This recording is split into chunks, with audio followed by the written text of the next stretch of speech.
యేసుక్రీస్తు నామములో ప్రతి ఒక్కరికి నా ప్రత్యేకమైన వందనాలండి. వాక్య భాగంలోకి వెళ్లే ముందు మనం ప్రార్థన చేసుకుని వాక్యాన్ని ధ్యానిద్దాం. అందరూ ప్రార్థనలో ఏకీభవించండి. పరమ తండ్రి, మీకు స్తోత్రములు, ఆశ్చర్యకరుడ, ఆలోచనకర్త, నిన్న నేడు ఏకరీతిగా నా దైవము, నీకు వందనాలు, కృతజ్ఞతాస్తుతులు చెల్లించుకుంటున్నాను ప్రభా.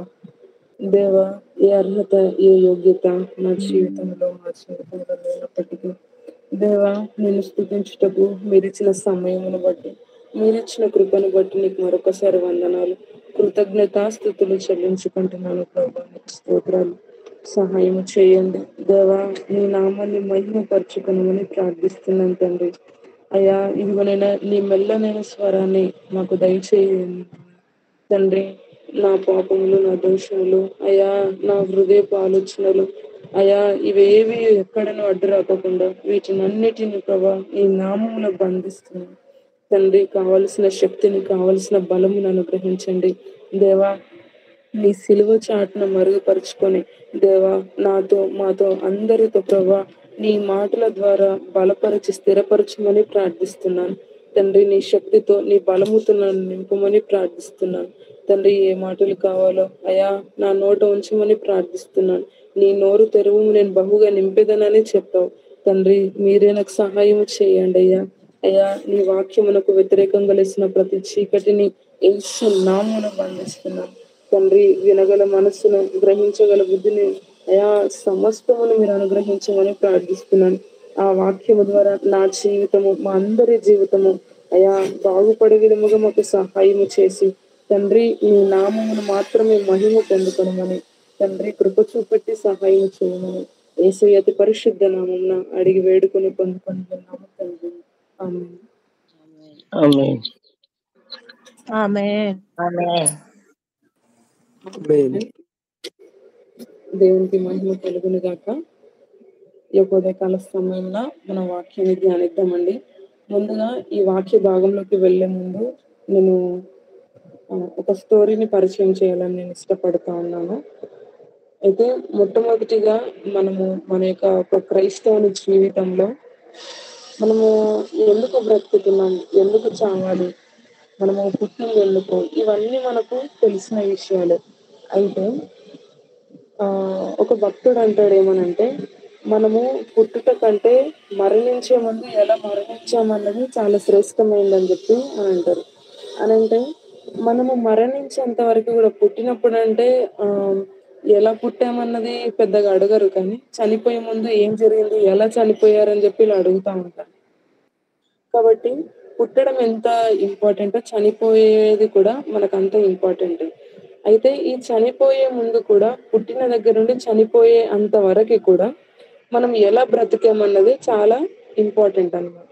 అయితే ముందుగా ఈ స్టోరీలోకి వెళ్లే ముందు ఆ భక్తుడు అన్న విషయం అన్నది చాలా ఆలోచింపతగినది. ఎందుకంటే ఈ యొక్క మన జీవితంలో ఈ రోజు రేపు మనము ఆవిరి వంటి మన జీవితాలు గనుక, ఈ యొక్క ఆవిరి వంటి మన యొక్క జీవితాన్ని నీవు నేను ఎలా కాపాడుకుంటున్నాం అన్నదే చాలా ప్రాముఖ్యమైనది.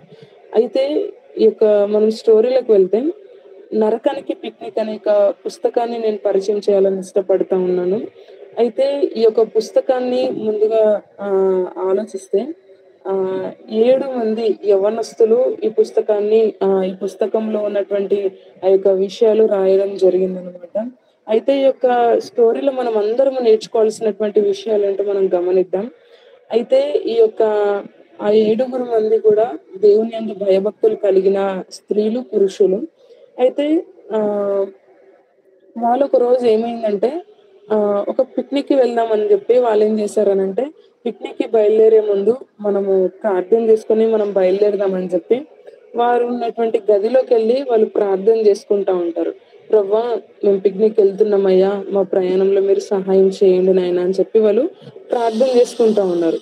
సో ప్రార్థన చేసుకుంటున్న సమయంలో ప్రభువు మాత్రం వారికి ఆ ప్రార్థనలోనే దేవుడు వారిని దర్శించి, మీరు పిక్నిక్‌కి కాదు వెళ్ళాల్సింది, మీరు చేయాల్సిన పనులు చాలా ఉన్నాయి కాబట్టి ఈ పిక్నిక్‌కి అక్కడిక్కడ వెళ్ళడం కాదు, నేను మీకు ఒక పిక్నిక్‌కి తీసుకెళ్తాను, మీరు ఖచ్చితంగా నాతో పాటు రావాలి అనేసి దేవుడు వారితో మాట్లాడుతూ ఉంటారు. సో ఇలా మాట్లాడుతున్న సందర్భంలో వారి ఇంటి చుట్టూ ఉన్నటువంటి ఇంటి దగ్గర ఉన్నటువంటి ఒక కిటికీ నుండి తెల్లని వెలుగు కాంతి వారిపై కుమ్మరించడం, వారి అన్య భాషలతో అక్కడే వారు మాట్లాడడం, దేవుడు వారిని దర్శించడం జరుగుతా ఉంటుంది. అయితే ఇలా జరుగుతున్న సందర్భంలో ఏమవుతుందంటే దేవుడు ఏం చేస్తారంటే వారు ఉన్నటువంటి గదిలోనే ఒక పెద్ద బండరాయి అన్నది అక్కడ ఉండడం జరుగుతుంది అనమాట. సో ఆ బండరాయి నుండి ఏమవుతుంది అనంటే దేవుడు ఏం చేస్తారంటే దానిపై వారిని నించోబెట్టి అందులో నుండి ఒక పెద్ద గుహ అన్నది దేవుడు నిర్మిస్తాడనమాట. నిర్మించి ఆ గుహలో నుండి యేసుక్రీస్తు ప్రభుల వారు 7 యవనస్తులను అందులో నుండి తీసుకొని వెళ్తా ఉన్నప్పుడు వాళ్ళు ఏమంటారంటే, "ప్రభా మీరు మమ్మల్ని ఎక్కడికి తీసుకెళ్తున్నారు ప్రభా? అట్లీస్ట్ నాకు కొంచెమైనా చెప్పండి" అనంటే నేను మీరు ఈ లోకంలో బ్రతుకుతా ఉన్నారు గదా! చనిపోయిన తర్వాత నరకం అనేది ఎలా ఉంటదో నేను మీకు చూయించడానికే నేను తీసుకెళ్తున్నాను. ఇవాళ మీకు అదే పిక్నిక్ అని చెప్పి ఏం చేస్తారు అక్కడ ప్రభువుల వారంటే, వారినక్కడికి తీసుకొని వెళ్తా ఉన్నప్పుడు వాళ్ళేమంటారంటే, "ప్రభు వద్దేసయ్యా మేమసలు ఆ నరకాన్ని మేము చూడలేమసలు. ఇక్కడ నుండి మమ్మల్ని తప్పించండి. మమ్మల్ని పైకి తీసుకెళ్ళండి. మేమున్న గదిలో ప్రవేశించడానికి మమ్మల్ని ఎలాగైనా తీసుకెళ్ళండి" అని చెప్పి వాళ్ళేం చేస్తారంటే, అక్కడికి తీసుకెళ్ళండి అని చెప్పి బ్రతిమలాడుతా ఉంటారు. "లేదు లేదు మీరు నా కోసం బ్రతకాల్సిన వారు కాబట్టి మీరేం చేయాలనంటే, నేను చూయించినవన్నీ కూడా మీరొక పుస్తకంలో రాయాలి. మీరందరికీ తెలియచేయాలి. అనేక పట్టణాలలో, గ్రామాలలో, వీధులలో వీరికందరికీ నా సువార్తను మీరు ప్రకటించాలి. కాబట్టి ఇది మీరు చూడక తప్పదు" అనేసనంటారు. అనంటే సరే అని చెప్పి వాళ్ళక్కడికి వెళ్తా ఉన్నప్పుడు ఇంకా భూమిలో ఉన్నటువంటి 3 లేయర్స్ ఉంటాయి గదా! సో, రెండవ లేయర్‌లో రెండవ ఆ లేయర్‌లోకెళ్ళిన తర్వాతకి ఆ నరక యాతన, ఆ శబ్దాలు అవన్నీ వినిపించడం స్టార్ట్ అవుతా ఉంటాయి. అలా వాళ్ళు వెళ్తూ ఉన్నప్పుడు ఇంకా నరకం దగ్గరికి దేవుడు తీసుకొని వెళ్తా ఉన్నప్పుడు, ఆ 7 యవనస్తులు ఆ వేడిని, ఆ తాళిమిని తట్టుకోలేక, "ప్రభా ఇక్కడ నుండి మమ్మల్ని తప్పించయ్యా" అని చెప్పి వారు బ్రతిమలాడుతా ఉంటారు దేవుడిని. అయితే "లేదు మీరు చూడాలి, నేను మీకు సహాయం చేస్తాను, మీరు భయపడొద్దు" అని అంటాడు. అయితే ఇలా జరుగుతున్న సందర్భాలలో ఆ నరకం దగ్గరికి వెళ్తారింకా. అక్కడ అంచులో నుండి ప్రభుల వారిని తీసుకొని వెళ్తా ఉన్నప్పుడు యేసుక్రీస్తు ప్రభుల వారి చెయ్యిని 7 మంది గూడా చాలా గట్టిగా పట్టుకుంటారు. మేమెక్కడ నరకంలో పడిపోతామా అని జెప్పి. సో, అలా వాళ్ళు అక్కడ వెళ్తా ఉన్న సందర్భాలలో ఇంకా మొట్టమొదటిగా అక్కడ ప్రవేశించిన తర్వాత మొట్టమొదటిగా ఒక వ్యక్తి కనిపిస్తారనమాట. అయితే ఆ వ్యక్తి కనిపించినప్పుడు ఏమవుతదనంటే మొదటి వారి సాక్ష్యం ఏమని చెప్తారంటే, "ప్రభువా ఇక్కడ వీళ్ళెందుకున్నారు యేసయ్య? ఇక్కడ ఎందుకున్నారు వీళ్ళు" అనేసి అడుగుతా ఉంటారనమాట. సో, అడిగినప్పుడు దేవుడు ఏమని చెప్తారంటే, "నేను కాదు మాట్లాడడం, మీరే అడగండి వాళ్ళని" అని చెప్తాడనమాట. సో, చెప్పినప్పుడు ఏమవుతదనంటే అక్కడున్నటువంటి వ్యక్తిని అడుగుతా ఉంటారనమాట. "నువ్వెందుకొచ్చినావు ఇక్కడికి" అని చెప్పి, "ఈ నరకంలో నువ్వెన్ని సంవత్సరాలైంది? అసలు ఎందుకొచ్చినావు?" అని చెప్పి వారిని ప్రశ్నించినప్పుడు ఆ వ్యక్తి ఏం చెప్తారంటే, "నా పేరు మార్కు. నేను ఇక్కడికొచ్చి 15 సంవత్సరాలవుతా ఉంది" అనంటే, "అంటే నువ్వు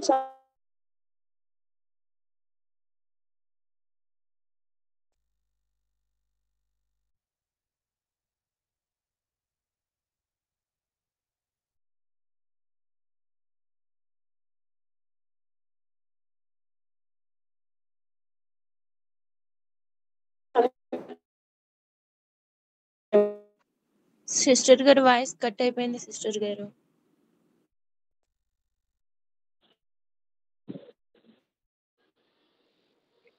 ఇప్పుడు వినిపిస్తుందా సిస్టర్? చెప్పేటప్పుడు కట్ హల్లెలూయా. అయిపోతుంది సిస్టర్ గారు. ఇప్పుడు ఓకే సిస్టర్. ఓకే. సో, వాళ్ళు అక్కడికి ప్రవేశించిన తర్వాతకి ఆహ్, ఆహ్, ఆ వ్యక్తి దగ్గరికెళ్ళి "మీరు బానే ఉన్నారు గదా! ఒక క్రైస్తవునివి గదా! మార్క్ అని పేరు బానే పెట్టుకున్నావు గదా! మరి ఇక్కడికెందుకొచ్చినావు?" అని చెప్పి వాళ్ళు అడిగినప్పుడు, ఆ వ్యక్తి తెలియజేసిన సమాధానం ఏంటంటే, "నేను నామకార్థకంగా నేను బ్రతికాను. లోకానుసారంగా బ్రతికాను. అంటే పేరుకు జీవించుచున్నాను గానీ, పేరుకు మాత్రమే అనే దేవుని వాక్యం సెలవిస్తా ఉంది గదా! అలాంటి భక్తి. ఏదో బాప్తిజం తీసుకున్నానంటే తీసుకున్నాను, బ్రతికానంటే బ్రతికాను. అలా ఉన్నాను అంతే గాని వాక్యానుసారంగా నేను లేను" అని చెప్పి ఆయన చెప్తా ఉన్నారు. అయితే ఇలా చెప్తున్నప్పుడు పక్కనే ఉన్న ఇంకొక వ్యక్తి ఉంటాడు. తన స్నేహితుడు. అయితే ఆయన ఏమని అంటాడంటే, "ఒరేయ్ మార్కు భూమి పైన బ్రతికినప్పుడు ఆ దేవుని గురించి నువ్వు నాకెందుకు చెప్పలేదురా? చెప్పుకోవడానికి నువ్వు గూడా ఒక క్రైస్తవుని పేరు పెట్టుకొని ఉన్నావు గదరా! నువ్వెందుకొచ్చినావురా నరకానికి" అని చెప్పి ఆ వ్యక్తి అడుగుతా ఉంటారనమాట. సో, ఇలా అడుగుతా ఉన్నప్పుడు ఈయన తెలియజేసిన సమాధానం ఏంటంటే, "నా యాతన నాకయ్యింది. ఇంకిప్పుడు నీ బాధ ఏందనంటే, ఒరేయ్! నీ వల్లనేరా నేనొచ్చింది నరకానికి. లేకపోతే నేను ఈ నరకానికి రాకపోదు గదరా! కలిసి తిరిగినాం, కలిసి తాగినాం, కలిసి అంతా చేశాం గదరా! ఒరేయ్! అసలు దేవుడున్నాడని నువ్వు ఎందుకు చెప్పలేదురా?" అని చెప్పి ఈ విధంగా బాధపడతా ఉంటారనమాట ఆయన. అయితే ఇలా బాధపడుతున్న సందర్భాలలో అంటే ఇతరులకు మనం సువార్త చేయకపోవడం వల్ల గూడా మనం నరకానికొస్తామా ప్రభువా అని యేసయ్యని అడుగుతా ఉన్నప్పుడు, అవును అనేసి అని అంటారు. సో, అదే విధంగా ఆ వ్యక్తి కంప్లీట్ అయిపోయిన తర్వాత అక్కడి నుండి నెక్స్ట్ ఇంకొక వ్యక్తి దగ్గరికెళ్తా ఉంటారనమాట. సో, వెళ్తా ఉన్నప్పుడు మిడిల్‌లో ఆ నరక యాతన ఇలానే కార్నర్ నుండి వెళ్తా ఉన్నప్పుడు యేసుక్రీస్తు ప్రభువారు చెయ్యి గట్టిగా పట్టుకొని, "ప్రభువా అసలు ఇంత డేంజర్‌గా మేము చూడలేమయ్యా" అని చెప్పి ఇట్లా వెళ్తా ఉన్నప్పుడు ఇంకొక వ్యక్తి పరిచయం అయితారనమాట. సో, ఇంకో వ్యక్తి పరిచయం అయినప్పుడు ఏమవుతదనంటే, అక్కడ పెద్ద పెద్ద రాడ్లకి వాళ్ళు వ్రేలాడుతా ఉంటారనమాట. వ్రేలాడుతా ఉన్నప్పుడు వీళ్ళు ఆ దృశ్యాన్ని చూడలేక కళ్ళు మూసుకుంటా ఉంటుంటే గూడా, ఆ కళ్ళు మూసుకున్న తర్వాతకి కూడా ఆ దృశ్యం అనేది వారి కళ్ళలో కనిపిస్తా ఉంటది. అంత డేంజర్‌గుందక్కడ. అయితే ఈ వ్యక్తులు ఏమని చెప్తారనంటే, అక్కడికెళ్ళిన తర్వాతకి, "నువ్వెందుకొచ్చినావు అసలిక్కడికి? నువ్వెందుకు ఇంత డేంజర్‌గా కాలుతా ఉన్నావు? అసలు కింద నుండి మంటొస్తూనే ఉంది. ఆ రాడ్లకి పట్టుకొని వ్రేలాడుతూ ఉన్నప్పుడు, ఇంకా అసలు నువ్వు ఎలా భరిస్తున్నావు ఈ బాధని" అని వారు అడిగినప్పుడు, ఆ వ్యక్తి తెలియజేసిన సమాధానం ఏంటంటే, ఆయన శరీరం నుండంట కింద నుండి మంట బాగా అది తాళిమి తట్టుకోలేక, ఆ శరీరం అంతయి గూడా ఇప్పుడు మనం ఏదన్నా ఒకటి ప్లాస్టిక్ కవర్ గాని, లేదన్నా ఏదైనా కాల్చినప్పుడు అది ఎలా అయితే అది పడతా ఉంటదో, మొత్తం కరిగి కిందకి పడతా ఉంటదో, అదే విధంగా ఈ మంటను తట్టుకోలేక ఆయన శరీరం అంతయు గూడా అదే విధంగా శరీరం అంతా కాలిపోతా ఉంటది. కింద పడిపోతా ఉంటది.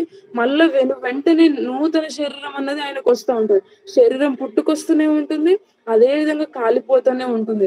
ఒక వైపు నుండి పురుగులు ఆయనను తినడం, ఈ విధంగా విపరీతమైనటువంటి బాధను వారు చూడలేక, "ప్రభూ ఈ వ్యక్తి ఎందుకొచ్చాడయ్యా ఇక్కడికి? అసలు ఎందుకు ఏం చేశాడు ఈయన?" అని చెప్పి వాళ్ళు ప్రశ్నించినప్పుడు, ఆయన తెలియజేసిన సమాధానం ఏంటంటే, "నేను ఈ లోకంలో ఉన్నప్పుడు బాగా నాట్యం ఆడాను, డాన్సెస్ చేశాను. నా వల్ల చాలా మందికి నేను డాన్సెస్ నేర్పించాను. అందుకే నాకు ఈ యాతన" అని చెప్పి అని అంటారు. అయితే ఆ వ్యక్తి ఆ విధంగా అయిపోయిన తర్వాత ఆయనకి నెక్స్ట్ స్టెప్ ఏందంటే, పెద్ద పెద్ద రాడ్ల పైన ఆయనని బాగా అక్కడున్నటువంటి మరణదూతలు ఏమంటాయంటే, భూమి పైన ఉన్నప్పుడు బాగా ఎంజాయ్ చేసినావు గదా! బాగా డాన్సెస్ చేసావు గదా! ఇప్పుడు గూడా డాన్సెస్ చెయ్యి అని జెప్పి ఆ రాడ్ల పైన డాన్సెస్ చేయిస్తా ఉంటే బాధను తట్టుకోలేక విపరీతంగా ఏడుస్తా ఉంటాడు. ఏడుస్తా ఉంటే యేసుక్రీస్తు ప్రభువా నన్ను ఒక్క 5 నిమిషాలు, ఒక్క సెకండే నన్నక్కడ బయటికి ఒక్కసారి ఇట్లా నించోబెట్టు. నేను మళ్ళా భూమిపైకెళ్ళి ఇక్కడ నరకం చాలా విపరీతంగా ఉందని ఒక్కసారి వాళ్ళకందరికీ చెప్తాను ప్రభువా అని జెప్పి ఇలా అడుగుతా ఉంటుంటే యేసయ్య పట్టించుకోకుండా ముందుకెళ్ళిపోతుంటే, ఆ సమయంలో గూడా ఆయన ఏం జేస్తాడంటే, "ప్రభువా నన్ను క్షమించయ్యా" అని అనుకోకుండా, ఆ సమయంలో గూడా యేసుక్రీస్తు ప్రభుల వారిని దూషిస్తా ఉంటాడు ఆ వ్యక్తి. "ఛీ! అసలు నువ్వు దేవునివేనా? ఇంతగా బతిమిలాడుతుంటే గూడా నువ్వు నన్ను ఈ నరకం నుండి విడుదల చేయట్లేదు గదా!" అని జెప్పి ఆయన బాధపడుతూ అక్కడి నుండి విపరీతంగా ఏడుస్తా ఉంటాడు, దూషిస్తా ఉంటాడు ఆ సమయంలో కూడా. ఆ వ్యక్తి ఆ విధంగా బాధపడడం. ఇంకొకసారి ఇంకో వ్యక్తి దగ్గరికెళ్తా ఉంటే, నరకం మధ్యలో కాలుతా ఉంటారు చాలా మంది. కాలుతున్నప్పుడు ఏంది ప్రభు వీళ్ళు ఇంత విపరీతంగా అగ్నిగుండం మధ్యలో ఉన్నారు ఏమైంది అనంటే, అక్కడ ఉన్నటువంటి వాళ్ళు చూస్తే అక్కడ ఉన్నటువంటి స్నేహితులు, "పాస్టర్ గారు మీరు ఇక్కడున్నారేంది?" అని చెప్పి వాళ్ళని ప్రశ్నించడం. కొంతమంది క్రైస్తవులు అక్కడ ఉండడం. "ఏంది ప్రభు ఇక్కడ క్రైస్తవులు వీళ్ళే ఇలా మాట్లాడుకుంటున్నారు, ఇంత తిట్టుకుంటున్నారు ఏమైందసలు?" అని మళ్ళీ దేవుడిని అడుగుతా ఉంటే, వారేం చేశారంట, నెలకి సరిగ్గా దశమ భాగం ఇయ్యకపోవడం వల్ల గూడా నరకానికెళ్లారంట. అయితే అక్కడున్నటువంటి వ్యక్తులేమంటారంటే ఏడుగురు, "ప్రవ్వా నెల నెల దశమ భాగం ఇయ్యకపోతే గూడా నరకానికొస్తారా?" అనేసి అన్నప్పుడు, "అవును మలాకి గ్రంథంలో నేను చెప్పాను గదా! ఆ! నా వాక్యానికి గూడా మీరు విధేయత చూపించకపోతే ఇదే పరిస్థితి" అని చెప్తా ఉంటారనమాట. అలా ఒక్కరు ఒక్కొక్క విపరీతమైనటువంటి బాధలో వారు బాధపడుతూ ఉన్నటువంటి సందర్భం. కాబట్టి ఇంకో వ్యక్తి దగ్గరికెళ్తేనేమో, "నువ్వు అంత లోకానుసారంగా చానా ఆత్మీయంగా ఇంత బ్రతికినావు గదమ్మా! ఏమైంది? ఎందుకొచ్చినావు ఇక్కడికి?" అని చెప్పి మరలా దేవుడు ఆమెను అడుగుతా ఉంటే ఆమె ఏమంటదంటే, "ప్రభువా నేను అన్నిట్లో బానే ఉన్నాను గానీ, నేను ముసలమ్మ ముచ్చట్లు పెట్టాను లోకానుసారంగా. అందుకే నేను ఈ నరకానికొచ్చానని" చెప్పి వారు మరలా చెప్పడం. అంటే ఈ విధంగా ముసలమ్మ ముచ్చట్లు పెడితే కూడా నరకానికొస్తారని మరల వీరు ప్రశ్నించడం. అంటే దేవుడేమంటాడు, "అవును మరి నేను నా వాక్యంలో చెప్పాను గదా! అసలు ముసలమ్మ ముచ్చట్లు పెట్టొద్దని, అక్కడి సంగతులు ఇక్కడ చెప్పొద్దని, ఇవన్నీ నేను చెప్పిన తర్వాత కూడా వీటన్నిటిని మితిమీరితే ఇదే విధంగా ఉంటదని చెప్పి మరల వరకు దేవుడు సమాధానం ఇవ్వడం. ఇలా మన ఆత్మీయ జీవితంలో ఒక్కటి తప్పిపోయినా మనకు నరకం ఉందన్నదని గ్యారెంటీ. కాబట్టి ఈ విధంగా ఇంత యాతన పడుతున్నటువంటి ఈ సందర్భాలలో మరి నీవు నేను ఈ యొక్క నరకం నుండి మనం తప్పించబడాలంటే మనం ఏం చేయాలి? మరి ఎలా ఉండాలి అనేసి మనం ఇవాళ నేర్చుకుందాం. అయితే ఈరోజు అంశం ఏంటంటే నరకం నుండి తప్పించుకోవడం అనేది ఎలా? మనం ఏం చేస్తే మనం ఆ నరకం నుండి తప్పించుకుంటాం? చూడండి, మనం ఒక క్రైస్తవంలో నీవైనా నేనైనా కూడా ఒకటి నుండి ఒకటి తప్పిపోయినా కూడా మనకు నరకం అన్నది ఖాయమని మనం నేర్చుకుంటా ఉంటున్నాం. ఆ పుస్తకం కొలంబి దేశంలో వారు అక్కడ ఉన్నటువంటి 7 యవనస్తులను దేవుడు దర్శించిన తర్వాత ఆ పుస్తకం రాయడం జరిగింది. కాబట్టి ఈ దినమున మనం అందరం ఇక్కడ నరకం నుండి మనం తప్పించుకోవాలంటే మనం ఏం చేయాలన్నది ఇవాళ మనం ధ్యానిద్దాం. చూడండి, ప్రకటన గ్రంథము 21వ అధ్యాయము 8వ వచనాన్ని చదవండి. ప్రకటన గ్రంథము 21వ అధ్యాయము 8వ వచనం. మీరు నోరు తరగతి చదవండి.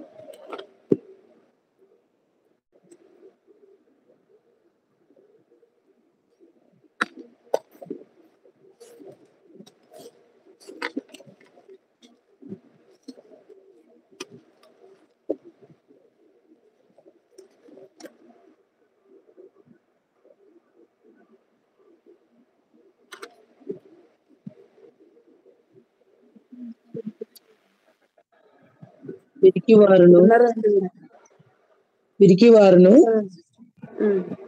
అవిశ్వాసులను, అసహ్యులను, నరహంతకులు, వ్యభిచారులను, మాంత్రికులను, విగ్రహారాధకులను, అబద్ధికులందరూ అగ్ని గంధకములతో మండు గుండములో పాలు పొందుదురు. ఇది 2వ మరణం. మంచిది. అదే విధంగా చూద్దాం, సామెతలు 24వ అధ్యాయము 11-12 వచనాలు చదువుదాం. సామెతలు 24వ అధ్యాయము 11-12 వచనాలు. సమయోచితముగా పలుకబడిన మాట చిత్రమైన వెండి పళ్ళెములలో నుంచబడిన బంగారు పండ్ల వంటిది. బంగారు కర్ణభూషణం ఎట్టిదో, అపరంజి ఆభరణం ఎట్టిదో, వినివాని చెవికి జ్ఞానము గల ఉపదేశకుడు అట్టివాడు. సామెతలు 24వ అధ్యాయము 11-12 వచనాలు. చావునకై పట్టుబడిన వారిని నీవు తప్పించుము, నాశనమందు పడుటకు జోగుచున్న వారిని నీవు రక్షింపవా? ఈ సంగతి మాకు తెలియదని నీవు అనుకొనిన ఎడల హృదయములను శోధించువాడు నీ మాటను గ్రహించును గదా. నిన్ను కనిపెట్టువాడు దాని నెరుగును గదా. నరులకు వారి వారి పనులను బట్టి ఆయన ప్రతీకారం చేయను గదా.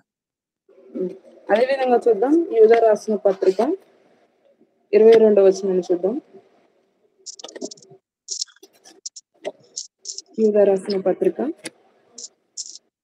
22వ వచనం, 22-23. సందేహపడు వారి మీద కనికరం చూపుడి, అగ్నిలో నుండి లాగినట్టు కొందరిని రక్షించుడి. శరీర సంబంధమైన వారి అపవిత్ర ప్రవర్తనకు ఏమాత్రము నొప్పుకొనక దానిని అసహించుకొనుచు భయముతో కొందరిని కరుణించుడి. కాబట్టి మనము ఇక్కడ ఈ నరకం నుండి మనం తప్పించబడాలి అని అంటే దేవుని వాక్యాలు మనకి ఈ విధంగా సెలవిస్తుంది. కాబట్టి మనం ఇక్కడ సామెతలలో మనం గమనిస్తే మనము చావునకై పట్టబడినటువంటి ప్రతి ఒక్కరిని కూడా మనం తప్పించాలి అనేసి దేవుని వాక్యం సెలవిస్తా ఉంది. మనం గనక ఇక్కడ నుండి మనం తప్పించలేకపోతే ఆమె ఈ ఉదాహరణకి ఒక అమ్మాయి సినిమాలు చూస్తుంది అనుకోండి, మన స్నేహితులే లేకపోతే ఇంట్లో ఉన్న బంధువులే ఓ టీవీ ఆన్ చేసుకొని ఒక సీరియల్ ఏవో చూస్తూ ఉన్నప్పుడు మనం ఏం చేస్తాం, ఈ మూవీస్ చూడొద్దు ఇది తప్పని చెప్పి మనం గద్దించుకోకుండా చూస్తే చూడండిలే ఏమవుతుందో 10 నిమిషాలే కదా, అదేమన్నా ఆమె హృదయానికి తీసుకుంటుందా ఏంది అని చెప్పి మనం ఏం చేస్తాం, పట్టించుకోనట్టు ఉంటాం. ఇలా ఏదైనా సరే దేవుని వాక్యమునకు వ్యతిరేకంగా ఏదైతే ఉంటుందో సో ఖచ్చితంగా మనం ఏం చేస్తున్నట్టు మనం ఏమనుకుంటాం, ఏమైతే మనకెందుకులే అని మనం ఈ విధంగా ఆలోచిస్తాం. కానీ దేవుని వాక్యం ఏమని సెలవిస్తా ఉంది, చావునకై పట్టబడిన వారిని నువ్వు తప్పించుమనుంది. అనంటే ఈ చావునకై పట్టబడిన వారు అంటే ఏంటి? ఇప్పుడు ఉదాహరణకి అమ్మాయి మూవీస్ చూస్తుంది, మరి సినిమాలు చూడడం తప్ప లేదా అన్నది అది మనం నెక్స్ట్ నేర్చుకుందాం మనం ఖచ్చితంగా. అయితే ఏంటి ఇక్కడ ఖచ్చితంగా నువ్వు మూవీస్ చూడడం అన్నది అది తప్పని దేవుని వాక్యం సెలవిస్తా ఉంది. కాబట్టి నువ్వు ఎక్కడికి వెళ్తావు? ఖచ్చితంగా నరకానికి. మరి ఇక్కడ నువ్వు నరకానికి వెళ్తామని ఇంత తెలిసినప్పటికీ కూడా మీరు చావునకి ఎవరైతే ఈ విధంగా పట్టబడుతూ ఉన్నారో నువ్వేం చేయాలా? నేను అలా జోగుచున్న ప్రతి ఒక్క ఆత్మను కూడా మనము రక్షించాలి అని దేవుని వాక్యం సెలవిస్తోంది. ఆమె మూవీస్ చూస్తే నాకెందుకు, ఆమె లోకానుసారంగా బ్రతికితే నాకెందుకు అని మనం ఇలా అనుకోవద్దు. ఎందుకనంటే నీ హృదయాన్ని నా హృదయాన్ని దేవుడు ఖచ్చితంగా పరీక్షిస్తాడని దేవుని వాక్యం సెలవిస్తా ఉంది. ఆయన మాటను నువ్వు గ్రహించవా అనేసి ఇక్కడ వాక్యం సెలవిస్తా ఉంది. మరొక వచనాన్ని మనం గమనిస్తే అనేక ఆత్మలను కూడా అగ్నిలో నుండి లాగినట్టు మనం లాగాలని దేవుని వాక్యం సెలవిస్తా ఉంది. మరి యొక్క అగ్ని నుండి రక్షింపబడాలంటే నీవు నేను చేయాల్సినటువంటి ఒక క్రైస్తవునిగా ఒక క్రైస్తవురాలిగా చేయాల్సినటువంటి పని ఏంటి అనంటే, ఉదాహరణకు ఒక బావిలో ఒక వ్యక్తి పడడానికి వెళ్తే మనం పడితే పడాలి అని మనం పట్టించుకున్నట్టు ఉంటామా? అరే ఎట్లా పడుతున్నాం అని చెప్పి మనం చేయి పట్టి లాగుతాం ఖచ్చితంగా. ఇదే విధంగా పాపములో పడిపోతున్న ప్రతి ఒక్కరి జీవితాలలో కూడా మనం ఏం చేయాలి అంటే, అగ్నిలో వారు పడిపోతా ఉన్నారు కాబట్టి, అంటే ఆ నరకానికి వారు రెడీగా ఉన్నారు కాబట్టి నీవు నేను ఏం చేయాలి? వారిని సువార్త అనే దానితో మనం చేయి పట్టి లాగాలి ఖచ్చితంగా. వారికి వాక్యాన్ని బోధించే బాధ్యత నీపై నాపై ఉంది కనుక మనం ఆ విధమైనటువంటి పనిని మనం ఖచ్చితంగా చేయాలని దేవుని వాక్యం సెలవిస్తోంది. మరి యొక్క నరకం నుండి మనం తప్పించబడాలంటే అసలు నరకం ఉందా లేదా అని మనం గమనిద్దాం. సామెతలు 15వ అధ్యాయం 24 వచనాన్ని మనం గమనిద్దాం. సామెతలు 15:24 వచనం. వీలున్నవారు త్వరగా తీసి చదవండి. పిల్లలున్న పాతాళంను తప్పించుకొనవలనని బుద్ధిమంతుడు పరమునకు పోవు జీవ మార్గంన నడుచుకొనును. చాలు సిస్టర్. అయితే ఇక్కడ చూడండి, మరి నరకం నుండి నీవు నేను తప్పించబడాలంటే అసలు నరకం ఉందా? ఆ నరకం ఎక్కడ ఉంటుంది, ఎలా ఉంటుంది అనేది ఈ రోజు మనం నేర్చుకుందాం. అయితే నరకం ఉందా అని మనం గమనిస్తే ఇక్కడ దేవుని వాక్యం ఏమని సెలవిస్తుంది? పై వచనాన్ని మనం బాగా మనకు ఏమని హెచ్చరిస్తా ఉందంటే, ఆ నరకాన్ని తప్పించుకున్న వాడే బుద్ధిమంతుడు అని ఇక్కడ మనకు వాక్యము సెలవిస్తా ఉంది. ఇక్కడ ఉన్నటువంటి పాతాలని నీవు నేను తప్పించుకోవాలంటే నీవు నేను బుద్ధివంతంగా ఉండాలి. కాబట్టి ఈ వాక్యం మనకు హెచ్చరిస్తుంది ఏంటి అనంటే, నరకం అనేది ఉంది అనేసి మనకు ఖచ్చితంగా రుజువుపరుస్తుంది. కాబట్టి ఈ నరకం నుండి నీవు నేను తప్పించబడాలి అనంటే ఈ వచనాన్ని మనకు దేవుడే తెలియజేస్తా ఉన్నాడు. ఎందుకనంటే ఇక్కడ యోహాను సువార్త 1:1 ఆది అందు వాక్యం ఉండదు, ఆ వాక్యమే దేవుడే అండని ఈ విధంగా దేవుని వాక్యం సెలవిస్తుంది. కాబట్టి ఇక్కడ నరకం లేదని మనకు తెలుస్తుందా? ఖచ్చితంగా దేవుడు అనేవాడు ఈ వాక్యాన్ని రాశాడు కాబట్టి ఈ పాతాళము అనగా ఈ నరకం అన్నది డెఫినెట్ గా ఉందనేసి సామెతలు 15:24 వచనాన్ని మనకు తెలియజేస్తోంది. ఎందుకనంటే ఆయన మాటలు అన్నవి మనం మత్తయి సువార్త 5వ అధ్యాయం 18 వచనాన్ని మనం గమనిస్తే, ఆకాశము గతించినను నా మాటలు గతింపవని దేవుని వాక్యము సెలవిస్తా ఉంది. కాబట్టి ఇది ఎంత నిజం, ఈ పాతాళం అన్నది నిజంగా ఉంది అని చెప్పి దేవుని వాక్యం మనకు రుజువుపరుస్తా ఉంది. ఈ విధంగా నరకం ఉందా లేదా అని చెప్పి ఇంకా మనము వాక్యాలను మనం ధ్యానించాలి అని అంటే, నేను ఇక్కడ టెక్స్ట్ బాక్స్ లో కొన్ని రిఫరెన్స్ పెడతాను. మీకు వీలున్నప్పుడు ఇవి స్క్రీన్ షాట్ తీసుకొని మీరు తర్వాత వాటిని ధ్యానించండి. కాబట్టి ఈ నరకం ఉందా లేదా అని చెప్పి మనకి ఇంకా రుజువుపరచడానికి ఆ రిఫరెన్సెస్ నేను చూపించాను. సో వాటిని మీరు తర్వాతకి వీలున్న టైంలో ఈ దినాన మీరు వాటిని ధ్యానించండి. కాబట్టి ఈ పాతాళం కొంతమంది ఏమంటారంటే, పాతాళం లేదు, గీతాళం లేదు, అసలు పాతాళం ఉంటే అసలు మనకు తెలియాలి కదా, ఏదో ఒక విధంగా మనకు కనిపించాలి కదా అనేసి ఇలా మాట్లాడుతూ ఉంటారు. అరే నమ్ముకోరనైనా దేవుని నమ్ముకుంటే కొంచెం నువ్వు ఏదైనా బాగుపడతావు, పరలోకానికి వెళ్తావు, దేవుని చిత్తాన్ని చేస్తావు, ఈ భూమిపైకి దేవుడు పంపించింది అందుకని చెప్పి ఏదో కొంచెం మనం స్వార్థ చేస్తా ఉంటే, దేవునికి విరోధంగా ఉన్న వాళ్ళైతే అసలు పాతాళం అన్నదే లేదు, అసలు పాతాళం ఉంటే నాకు కనిపించమని ఇప్పుడు నేను అట్లా చూస్తా, మరి ఖచ్చితంగా నేను ఈ విధంగా పిచ్చి పిచ్చి ప్రశ్నలు వేస్తా ఉంటారు చాలా మంది. మరి ఇప్పుడు చూడండి, ఒక తల్లి గర్భంలో ఒక బిడ్డ తల్లి 9 నెలల వరకు మోసినంత వరకు కూడా బయట ప్రపంచం అన్నది ఎలా ఉంటదో అన్నది కూడా ఆ బిడ్డకు తెలియదు. కానీ ఎప్పుడైతే ఆ ప్రసవ వేదన పడి కష్టపడి ఆ పిల్లని కన్న తర్వాతకి అరే ఒక ప్రపంచం ఉందని చెప్పి ఆ పిల్లకి ఎలా అయితే తెలుస్తుందో, ఆ బిడ్డకి పుట్టిన వెంటనే తనకు ఊహ తెలిసిన దగ్గర నుండి బాల్యము యవ్వన దశ ఇవన్నీ తెలుస్తున్నప్పుడు కూడా అరే ఈ ప్రపంచం ఉంది, ఈ ప్రపంచంలో ఇట్లా తల్లిదండ్రులు దేవుడు ఇవన్నీ ఉన్నాయని చెప్పి ఎప్పుడు తెలుస్తుంది? ఆ గర్భం నుండి ఆ చీల్చుకొని బయటకు వచ్చినప్పుడే కదా ఈ లోకం అన్నది ఉన్నదని తెలుస్తుంది. అదే విధంగా మన జీవితంలో కూడా ఈ ఆత్మ, దేహము, శరీరము, ప్రాణం అనే వీటిలలో మనము ఈ యొక్క శరీరంలో ఉన్నటువంటి ఈ యొక్క ఆత్మ ఎప్పుడైతే ఈ శరీరాన్ని విడిచిపెడుతుందో అప్పుడు మనకు నరకం ఉందా లేదా అనేది ఖచ్చితంగా మనకు తెలుస్తుంది. కాబట్టి ఈ విధంగా మనము ఆలోచించాలి తప్ప ఇప్పుడు చూడండి, ఒక ఎవరెస్ట్ ఉంది. ఆ ఎవరెస్ట్ మనం ఏమనుకుంటాం, అసలు ఎవరెస్ట్ శిఖరాన్ని చూడండి మనం ఇప్పుడు ఏమంటాం, ఈ ప్రకృతిలో ఎవరెస్ట్ ఉందా అని అంటే ఉంది ఖచ్చితంగా అని మనం అంటాం. అంటే ఇక్కడ చూసినా చూడకపోయినా కూడా ఈ భూమి పైన ఉందా లేదా అని అంటే మనం ఖచ్చితంగా రుజువుపరుస్తాం. కానీ అదే ఇప్పుడు మనం చూడండి కూడా దేవుని వాక్యాన్ని నమ్ముకోకుండా ఇష్టానుసారంగా నోటికి ఏది పడితే అది పడి వాక్యానికి వ్యతిరేకంగా మాట్లాడుతూ ఉంటారు. కొంతమంది మనుషులు ఏమంటారంటే, మనుషులు చెప్పినవైతే ఈజీగా నమ్మేస్తారు. అరే ఇట్లా అని చెప్తే ఈజీగా నమ్మేస్తారు. కానీ దేవుని వాక్యాన్ని చెప్పిన వెంటనే నమ్మకపోవడం అన్నది మన యొక్క బుద్ధిహీనత, మన యొక్కటువంటి గ్రుడ్డితనం అని చెప్పొచ్చు. దేవుని వాక్యం ఏమని సెలవిస్తుంది? కీర్తనలు 12వ అధ్యాయం 6వ వచనంలో ఆయన మాటలు సత్యమైనవి అని దేవుని వాక్యం సెలవిస్తోంది. ఒక మనుషుడు చెప్పిన మాటను నువ్వు ఇంత కరాఖండితంగా నువ్వు నమ్ముతా ఉన్నప్పుడు దేవుని వాక్యాన్ని మనం ఎందుకు నమ్మట్లేదు అని ఈ రోజు దేవుడు మనల్ని ప్రశ్నిస్తా ఉన్నాడు. కాబట్టి ఈ మనుషుల మాటలు కాకోకుండా దేవుని వాక్యం ఏమైతే తెలియజేస్తుందో దాన్ని నీవు నేను నమ్మాలనేసి ఇక్కడ దేవుని వాక్యం సెలవిస్తోంది.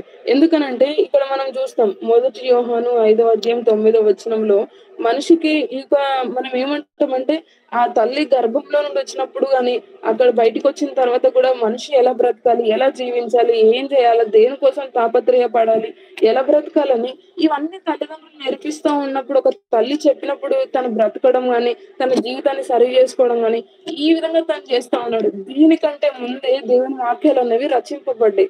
మరి నీవు నేను ఎందుకు నమ్మట్లేదు అన్నది దేవుని వాక్యము ఈ దినాన మనల్ని హెచ్చరిస్తా ఉంది. కాబట్టి ఆయన వాక్యము బలమైంది. కాబట్టి ఈ పాతాళం అనేది ఉందా అని అంటే ఖచ్చితంగా ఉందనే మనకు వాక్యము సెలవిస్తా ఉంది.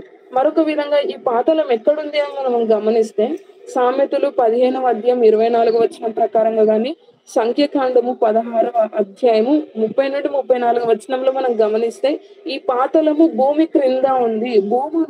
భూమి నోరు తెరిచి మనుషులను మృంగాలనేసి వేచి ఉంటా ఉందని చెప్పి కూడా మనం ఇక్కడ గమనిస్తూ ఉంటాం.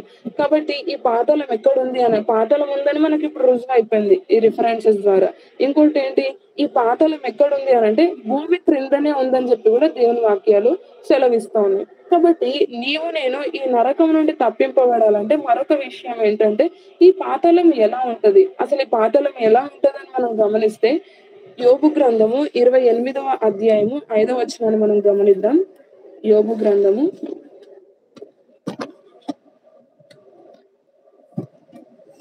భూమి నుండి ఆహారము పుట్టును, దాని లోపలి భాగము అగ్నిమయమైనట్లుండును. చదవండి సిస్టర్. దాని రాళ్ళు నీలరత్నములకు స్థానము, దానిలో సువర్ణమయమైన రాళ్ళున్నవి. ఆ త్రోవయే క్రూర పక్షి కైనను తెలియదు, డేగ కన్నులు దాన్ని చూడలేదు.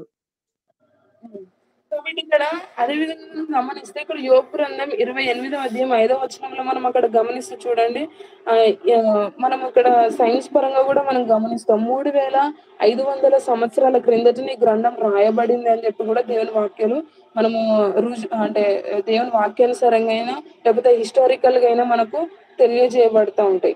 అయితే ఇక్కడ మనము భూమిలో సుమారుగా మనం గమనిస్తే ఈ భూమి పాతాళం ఎలా ఉంటుంది అని మనం గమనిస్తే భూమి లోపల 3 లేయర్స్ ఉంటాయి.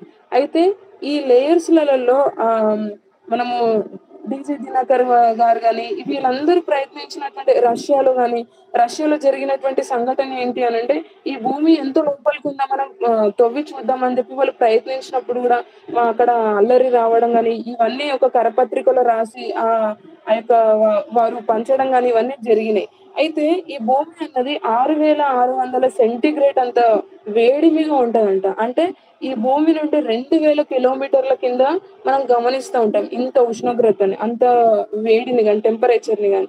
కాబట్టి ఈ పాతాళం ఎలా ఉంటుంది అని మరొక వాక్యాన్ని మనం గమనిస్తే కీర్తనలు 9వ అధ్యాయం 17వ వచనం గాని, కీర్తనలు 55వ అధ్యాయం 15వ వచనం గాని, కీర్తనలు 86 13వ వచనంలో మనము గమనిస్తాం. సమయం లేదు కనుక నేను చదివించట్లేదు, మీరు నోట్ చేసుకునే వారు నోట్ చేసుకోండి. కీర్తనలు 9వ అధ్యాయము 17వ వచనము, కీర్తనలు 55వ అధ్యాయము 15వ వచనము, కీర్తనలు 86వ అధ్యాయము 13వ వచనం. ఈ వాక్యాలను మనం గమనిస్తే పాతాళం అన్నది ఎలా ఉంటుందో మనకు తెలుస్తుంది. కాబట్టి ఈ పాతాళం ఎవరి కోసం అని మనం గమనిస్తే మత్తయి సువార్త 25వ అధ్యాయము 41వ వచనాన్ని చూద్దాం. సమయం లేదు, వీళ్ళని వారు త్వరగా తీసి చదవండి. మత్తయి సువార్త 25వ అధ్యాయము 41వ వచనాన్ని చూడండి. అప్పుడు ఆయన ఎడమవైపునకు ఉండు వారిని చూచి, శపింపబడిన వారలారా, నన్ను విడిచి అపవాదికిని వాని దూతలకును సిద్ధపరచబడిన నిత్యాగ్నిలోనికి పోవుడి. Thank you sister. అయితే ఇక్కడ మనం గమనిస్తే చూడండి, ఈ పాతలు ఎందుకుందా మనం గమనించాం. ఇవి నరకం ఉందా లేదా అన్నది ఇప్పుడు మనకు తెలిసింది. కాబట్టి ఈ పాతాళం ఎక్కడ ఉంది అని అంటే భూమి కింద ఉందని మనకు తెలిసిపోయింది. ఈ పాతాళం ఎలా ఉంటుంది అని అంటే కూడా మనకు తెలిసిపోయింది. ఇంకోటి మనం గమనిస్తే ఈ పాతాళం ఎవరి కోసం అని మనం ఇక్కడ దేవుని వాక్యంలో మనం గమనిస్తే చాలా స్పష్టంగా దేవుడు ఇక్కడ దేవుని వాక్యాన్ని తెలియజేస్తా ఉన్నారు. ఏమని? ఈ పాతాళం ఎవరి కోసం అంట? సాతాను కోసం, అపవాదికిని వాని దూతలకు సిద్ధపరిచిన నిత్య అగ్నిలోనికి పోవుడి అని ఇక్కడ దేవుని వాక్యము సెలవిస్తోంది. కాబట్టి ఈ పాతాళం ఎవరి కోసం అని అంటే నీ కోసమో నా కోసమో దేవుడు సృజించలేదు. ఈ లేకపోతే ఈ భూమి పైన ఎట్లా బ్రతుకుతావు, ఏం చేస్తావు అనే దీన్ని బట్టి కాదు. కానీ ఈ పాతాళం ఎవరి కోసం అనేది దేవుని వాక్యం సెలవిస్తోంది స్పష్టంగా. అంటే అపవాది కోసము, అనగా సాతాను కోసం అనేసి ఈ నరకము అపవాది కోసం సిద్ధపరిచినటువంటి నరకం. మరి అపవాది కోసం సిద్ధపరచబడినటువంటి నరకంలో నీవు నేను ఎందుకు పడాలి అని ఇక్కడ మనం గమనిస్తే, మన ఇష్టాన్ని బట్టి మనం ఏం చేస్తాం, ఈ లోకానుసారంగా ఎలా బ్రతకాలో, ఎలా జీవించాలో, ఎలా అన్నది మనకు అందరికీ తెలుసు ఒక క్రైస్తవునికి. కాబట్టి నీ భుజాలపైన నా భుజాలపైన దేవుడు పెట్టినటువంటి భారాన్ని సరియైన విధంలో సద్వినియోగపరచకపోవడం గాని, ఆయన వాక్యాన్ని సరైన క్రమంలో నీవు నేను పాటించకపోవడం గాని, ఆయన వాక్యాన్ని సరైన క్రమంలో తప్పిపోవడం గాని, ఈ విధంగా మనం ఉంటా ఉన్నప్పుడు గాని ఆయన ఆజ్ఞ అతిక్రమమే పాపమని, ఈ విధంగా దేవుని వాక్యాలన్నీ కూడా మనము పాటించకపోవడం వల్ల అపవాదిగాడు ఏం చేస్తా ఉన్నాడు అక్కడ మనము ప్రకటన గ్రంథంలో మనం గమనిస్తాం. తన సహోదరుని పైన ఎప్పుడు నేరం మోపాలనేసి ప్రయత్నిస్తూ ఉంటాడంట. కాబట్టి మన పైన అపవాదిగాడు ఎప్పుడు ఎట్లా అంటే ఒక 2 సీసీ కెమెరాలు, ఒక కెమెరా ఎప్పుడు మన పైననే ఫోకస్ చేస్తా ఉన్నట్టు, నువ్వు ఎప్పుడు దొరుకుతావా అని చెప్పి వాడు వెయిటింగ్ చేస్తా ఉంటాడు ఖచ్చితంగా. ఇప్పుడు ఎగ్జాంపుల్ గా ఇక్కడ రజిత సిస్టర్ ఉందనుకోండి, ఎగ్జాంపుల్ గా తను ఏం చేస్తుంది, ఏదో ఒకటి దొంగతనం చేయడానికి వెళ్ళింది అనుకోండి. అక్కడికి వెళ్ళినప్పుడు ఏమవుతుంది, ఎవరు చూడట్లేరు కదా, 4 గోడల మధ్యలో కదా నేను చేస్తుంది, ఎవరైనా చూస్తున్నారా లేదా అని చెప్పి తను పట్టించుకోకుండా డోర్ వేసుకొని దొంగతనం చేస్తా ఉంది. కానీ నన్ను చూసేవారు ఎవరున్నారు అక్కడ? దేవుడు చూస్తా ఉన్నారు. అపవాది దొరకాలనేసి ఎప్పుడు ఆమె పైన నేరం మోపాలని ఏం చేస్తా ఉంటాడు, చూస్తూ ఉంటాడు. కాబట్టి ఆయన కన్నులు ప్రతి వారి పైన ఉంటుంది, మంచి వారి పైన చెడ్డ వారి పైన ఉంటది అని చెప్పి దేవుని వాక్యం సెలవిస్తా ఉంది.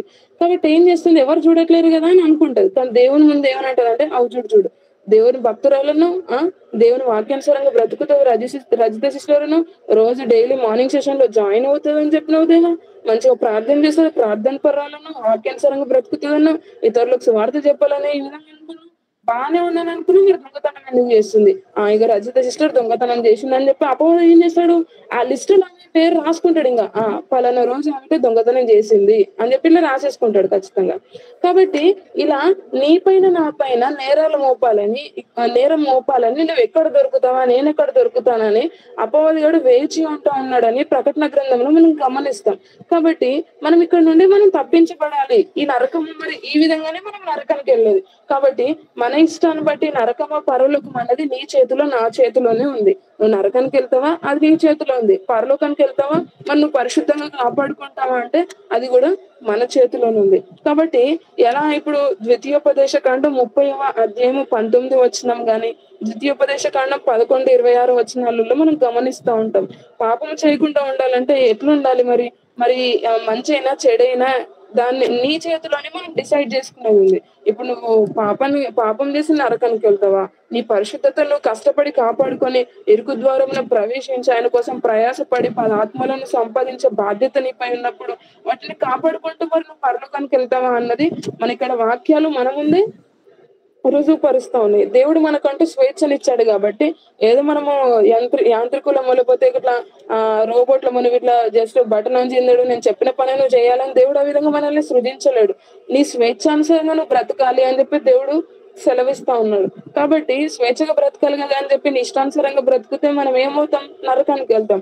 లేదు కష్టపడి నేను పరిశుద్ధతను కాపాడుకొని నేను ఇరుకు ద్వారంలో ప్రవేశించే రాజ్యానికి వెళ్ళాలి అనేటది కూడా మన చేతిలో ఉంది. కాబట్టి ఈ పాతాళం ఎవరి కోసం అని అంటే నీ కోసం మా కోసం కాదండి. ఇది పాతాళం అన్నది అపవాది కోసం అని చెప్పి దేవుని వాక్యాలు మనకు రుజువుపరుస్తుంది. కాబట్టి వీటన్నిటి నుండి పాతాళం నుండి మరి ఇప్పుడు మనం తప్పించుకోవాలని అంటే ఇవన్నీ మనలో ఉండకూడదు అనేసి మనం ఈ విధంగా నేర్చుకున్నాం. కాబట్టి ఈ లోకంలో మరి పాపం చేయకుండా ఉండాలి అని అంటే ఏం చేయాలి? అసలు ఈ పాపులు అంటే ఎవరు అని మరి ఒక్కసారి కూడా మనం ధ్యానిస్తే యోహాను రాసినటువంటి మొదటి పత్రిక 3వ అధ్యాయం 4వ వచనంలో మనం ఆజ్ఞ అతిక్రమమే పాపము అని దేవుని వాక్యం సెలవిస్తా ఉంది. మరి అసలు ఈ పాపం చేయకుండా ఉండాలి. ఇప్పుడు పాపం చేస్తా ఉన్నాము. ఆయన ఆజ్ఞలను గైకొనకపోవడమే పాపం అని కూడా దేవుని వాక్యం సెలవిస్తా ఉంది. కాబట్టి ఈ పాపులంటే ఎవరు? అసలు పాపం చేయకుండా ఉండాలి. మనం పాపం చేయడం వల్లనే కదా ఈ పాతాళానికి అంతా మనం వెళ్తున్నాం. కాబట్టి ఈ పాపం చేయకుండా ఉండాలి అని అంటే అసలు నిజంగా పాపులంటే ఎవరు?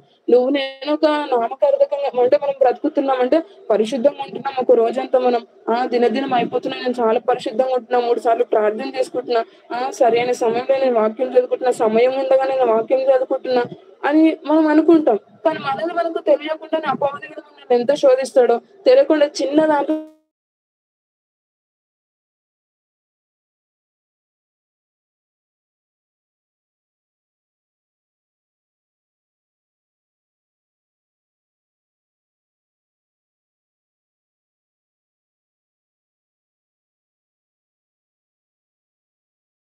దేవుడు చెప్పినటువంటిది కూడా మనం చేయకపోవడం కూడా పాపమే అని ఇక్కడ దేవుని వాక్యము సెలవిస్తా ఉంది.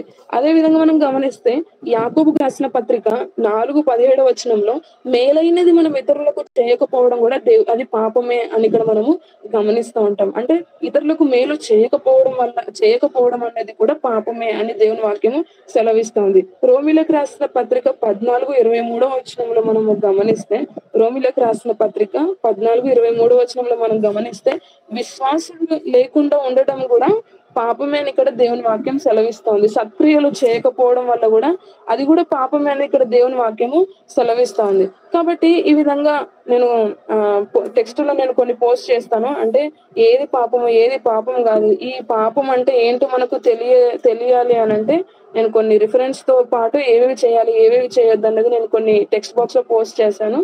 మీకు వీలైతే స్క్రీన్ షాట్ తీసుకొని మీరు చదవండి ఖచ్చితంగా.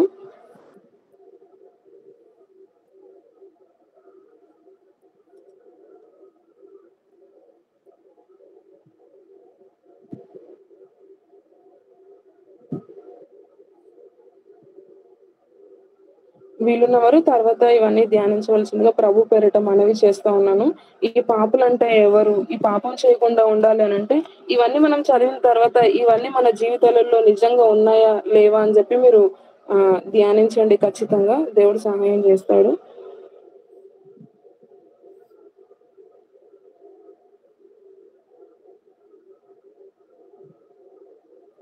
వీటినన్నిటి మీరు ధ్యానించినప్పుడు ఏంటంటే ఈ పాపం చేయకుండా ఉండాలి అని అంటే ఈ పాపులు అంటే ఎవరు అని అంటే ఇక్కడ ఉన్నటువంటి లిస్ట్ లో కానీ ఇందాక నేను చెప్పినటువంటి వాటిని అన్నిట్లో కూడా మనం ఏదైతే తప్పిపోతా ఉంటామో ఖచ్చితంగా మనం అందరం పాపం చేసిన వారమే. కానీ వీటినన్నిటి నుండి మనం తప్పించబడాలి అని అంటే దేవుడు ఖచ్చితంగా మనకు సహాయం చేస్తాడు. అంటే దేవుని వాక్యం సెలవిస్తా ఉంది కదా, మొదటి యోహాను 1వ అధ్యాయంలో నేను పాపము చేయలేదని నువ్వు ఎప్పుడైతే చెప్తావో నువ్వు దేవుని అబద్ధికునిగా చేసినట్టు అనేసి.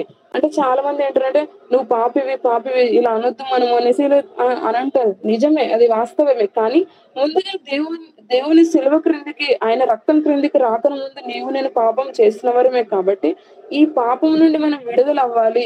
వీటిని అన్నిటిని ఈ ఒకటి మనము రక్తం తినడం గానీ సో మన యొక్క పాపాలను బట్టి మనము ఒప్పుకోకపోవడం కానీ ఇవన్నీ మనం గమనిస్తే వీటిని అన్నిటి మనము ఆధారం చేసుకుంటే మన జీవితాలలో ఒకటైనా లేకపోలేదా అని అంటే ఇవన్నీ లిస్టులు కూడా మనలో ఉంటాయి. కాబట్టి వీటిని అన్నిటిని ఆయన సన్నిధిలో పెట్టి ప్రవ్వా నన్ను క్షమించయ్యా అని చెప్పి నీ రక్తం క్రింద నన్ను కడగండి అని చెప్పి దేవుణ్ణి మనము ఆయన సన్నిధిలో మనం ప్రార్థన చేసినప్పుడు దేవుడు ఖచ్చితంగా మనకి సహాయం చేస్తాడు. కాబట్టి ఇక్కడ పాపులు అంటే ఎవరు అని అంటే ఆయన వాక్యాన్ని అతిక్రమించిన ప్రతి ఒక్కరం కూడా మనం పాపం చేసిన వారమే. మరి అదే నేను దేవుని రక్తం చేత కడగబడిన వ్యక్తిని కదా, మరి నేను కూడా పాపిని అవుతాను అంటే నిజమే. ఆయన వాక్యంలో దేవుని వాక్యం సెలవిస్తా ఉంది కదా. మనము ఇప్పుడు ఎగ్జాంపుల్ గా ఒక దెబ్బ తాకింది అనుకోండి, దానికి అది బాగా కాళ్ళకంతా కూడా పుండులాగా అయ్యింది. అది మరి మనము ట్రీట్మెంట్ కరెక్ట్ ఇచ్చిన తర్వాతకి అది సెట్ అవుతున్న సమయంలో నువ్వు మరలా పుండుని గాయపరిచి మరలా నువ్వు దాన్ని లేపితే ఏమవుతుంది, అది మరలా అదే స్టేజ్కి వస్తుంది ఖచ్చితంగా, దానికంటే రెండంతలు అవుతుంది. కాబట్టి మనం ఆయన రక్తం కింద కడగబెట్టినటువంటి వ్యక్తులం కాబట్టి తర్వాత మనం బాప్తిజం తీసుకున్న తర్వాత కూడా మనం పాపం చేయకుండా ఉండాలేమంటే చేస్తూనే ఉన్నాం. కానీ మనం అక్కడ నుండి తప్పించబడాలంటే నీకు నాకు దేవుని సహాయం అనేది ఖచ్చితంగా కావాలి. చేస్తున్న ప్రతి సందర్భాన్ని బట్టి నువ్వు కావాలని చేసి మరలా ప్రభువా నన్ను క్షమించయ్యా అనంటే ఇది కాని పని. కానీ తెలిసి తెలియక చేసిన ప్రతి ఒక్కటి కూడా ఆయన సన్నిధిలో మనం ఒప్పుకోవాలి. మారు మనిషిని మనం పొందాలని చెప్పి కూడా దేవుని వాక్యాలు సెలవిస్తా ఉన్నాయి. కాబట్టి ఆయన పదాజ్ఞలు మనం తప్పిపోవడం కానీ వీటి అన్నిటిని తప్పిపోకుండా ఉండాలంటే కూడా మనకు అలెక్స్ పాస్టర్ గారు వీటి గురించి బాగా క్లియర్ గా చెప్పారు. కాబట్టి ఇవి కానీ మన హృదయంలో ఉన్నటువంటి పాపాలు కానీ ఇవన్నీ మనం అయితే ఎప్పుడైతే మనం ఈ నరకం నుండి తప్పించబడాలంటే ఇవన్నీ కూడా మనము చేయాలి. కాబట్టి మరొకటి ఏంటంటే మనం ఈ నరకం నుండి తప్పించబడాలనంటే హృదయం అనే పాపాలను కూడా మనము ఒప్పుకోవాలి. ఈ హృదయంలో పాపాలు కూడా ఉంటాయా అని మనం ఆలోచిస్తే ఉన్నాయి ఖచ్చితంగా. మార్కు సువార్త 7వ అధ్యాయము 21వ వచనాన్ని మనం ధ్యానిద్దాం. మన హృదయంలో ఉన్నటువంటి ఏ పాపాలు ఉంటాయో అసలు మనకు తెలుస్తుంది. మార్కు సువార్త 7వ అధ్యాయం 21వ వచనాన్ని చూద్దామండి. లోపల నుండి అనగా మనుషుల హృదయంలో నుండి దురాలోచనలను, జారత్వములను, దొంగతనములను, నరహత్యలను, వ్యభిచారములను, లోభములను, చెడుతనములను, కృత్రిమమును, కామ వికారమును, మత్సరమును, దేవదూషణియు, అహంభావమును, అవివేకమును వచ్చును. Okay, thank you sister. అయితే ఇక్కడ మనం గమనిస్తే మార్కు సువార్త 7వ అధ్యాయం 21వ వచనంలో ఆయన వాక్యం ఏమని సెలవిస్తోంది? దురాలోచనలు అంటే మనకు తెలిసిన విషయాలే. ఈ నరకం నుండి నేను తప్పించబడాలంటే దేవుని వాక్యం ఏమని సెలవిస్తోందండి? పరిశుద్ధత లేకుండా ప్రభువుని మనము చూడలేము అని అంటున్నారు. ఇప్పుడు ఇవి అన్నిటిని మనం పరిశుద్ధంగా ఉన్నాం, నీ హృదయం అన్నది చెడిపోయింది అనుకోండి, మనము ఖచ్చితంగా మనం వెళ్తామా పరలోకానికి? వెళ్ళలేము. కానీ ఈ హృదయాన్ని సరి చేసుకోవాలంటే ఒక మార్గం ఉంది. దేవుడు అంటున్నాడు కదా, నేనే మార్గము, సత్యము, జీవమునై ఉన్నాను అనేసి దేవుని వాక్యము సెలవిస్తోంది. కాబట్టి ఈ హృదయం అన్నది కూడా చాలా ఇంపార్టెంట్. హృదయం అన్నిటికంటే మోసకరమైనది అనేసి, ఘోరమైనది, ఒక వ్యాధి గలది అని చెప్పి కూడా దేవుని వాక్యాలు సెలవిస్తా ఉన్నాయి. కాబట్టి మన హృదయంలో ఉన్నటువంటి ప్రతి పాపాన్ని కూడా మనం ఒప్పుకోవాలని దేవుని వాక్యం సెలవిస్తుంది. చూడండి, మొట్టమొదటిగా దురాలోచనలు. ఈ దురాలోచనలు అంటే ఏంటి? దేవునికి సంబంధించినటువంటి మంచి ఆలోచన కాకుండా దేవునికి ఆపోజిట్ గా నేను ఏవైతే ఆలోచిస్తామో అవన్నీ కూడా దురాలోచనలే. మంచి ఆలోచన కాకుండా మన హృదయంలో పుట్టే ప్రతి చెడు తలంపులు, చెడు ఆలోచనలు అన్నీ కూడా దురాలోచనలని మనము గమనిస్తాం. మరొకటి ఏంటంటే లోభములు, అంటే పిసినారితనం గాని. మరొకటి చూడండి చెడుతనములు, అంటే ఈ చెడుతనం అంటే ఏంటి? మన మాట తీరు గాని, వస్త్రధారణ గాని, హావభావాలు గాని, లోకానుసరంగా యవనస్తులు ఉండడం గాని, ఎలా పడితే అలా డ్రెస్సింగ్ స్టైల్ వేసుకొని ఇతరులను ఆకర్షించడం గాని, అవి వేసుకొని వెళ్తా ఉంటే అబ్బాయిలేమో టీ షర్ట్స్ వేసుకొని అమ్మాయిలను ఆకర్షించడం, అమ్మాయిలేమో అవి ఇప్పుడు కొత్తగా వచ్చినాయి కదా యాంకిల్ లెంత్ అని చెప్పి చిన్న చిన్న టాప్స్ వేసుకొని, జీన్సెస్ వేసుకొని అబ్బాయిలను ఆకర్షించడం, ఇవన్నీ మనం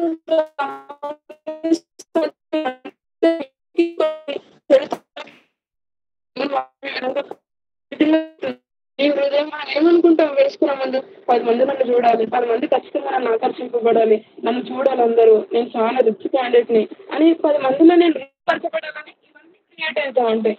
చూడండి, నా శరీరం నేను కప్పుకోవాలి, నేను జాగ్రత్తగా ఉండాలి బయటికి వెళ్ళినప్పుడైనా అని చెప్పి ఇలాంటి ఆలోచనలు ఉంటాయి చాలా మందికి. ఎలా అంటే చూడాలి ఖచ్చితంగా, నేను ఎవరికొకరిని టెంప్టేషన్ చేయాలని చెప్పి ఇలాంటి ఆలోచనలతో వస్త్రధారణ వేసుకోవడం కానీ మనం గమనిస్తూ ఉంటాం. ఈ కాలంలో ఏమైనా స్లింగ్ ఎక్కువ, కాలేజెస్లలో ఎటు పడితే అక్కడ మనం చూస్తూనే ఉన్నాం. కాబట్టి ఇది సరి అయినటువంటి క్రమము కాదు. మరొకటి చూడండి, కృత్రిమములు. ఈ కృత్రిమములు అంటే ఏంటి? లేనివి కల్పించి కానీ ఇతరులను మోసం చేయడం కానీ. ఇప్పుడు ఉదాహరణకి కొంచెం జ్వరం వచ్చింది అనుకోండి, నాకు జ్వరం వచ్చి నేను ఏం చేస్తాను? సిస్టర్ జ్వరం ఎలా ఉంది, కొంచెం తగ్గిందా అని అడిగినప్పుడు, లేదు సిస్టర్ జ్వరం వచ్చింది సార్, నాకు డెంగ్యూ అన్ని క్రియేట్ చేయడం అనేది కూడా కృత్రిమం. ఇంకోటి ఏంటి? మోసం. వాయిస్ కట్ అయిపోతుంది సిస్టర్ గారు. చూడండి కామ వికారం. సిస్టర్ మీకు ఒక్కరికైనా మీరు చెప్పేటప్పుడు కట్ అయిపోతుంది. అందరికి అలానే ఉంటుంది, కొంచెం కట్ అవుతుంది, అంటే అక్కడక్కడ వర్షం పడ్డది కదా అందుకోసం. ఓకే సిస్టర్, ఇప్పుడు వినిపిస్తుందా సిస్టర్? ఓకే చెప్పండి. ఓకే, దేవునికి స్తోత్రం. మరొకటి మనం గమనిస్తే కామ వికారములను కూడా మనం గమనిస్తాం. మన హృదయంలో మరొకటి ఏంటి అని అంటే పుట్టేది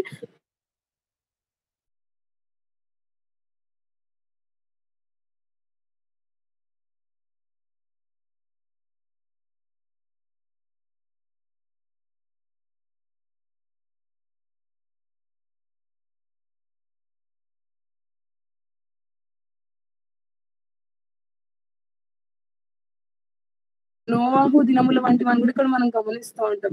అంటే ఇక్కడ కామ వికారములు అంటే ఏంటంటే చిన్న పిల్లల సహితమును కూడా పాపానికి వీటికి బానిసలు అయిపోతా ఉన్నారు ఈ ప్రపంచంలో.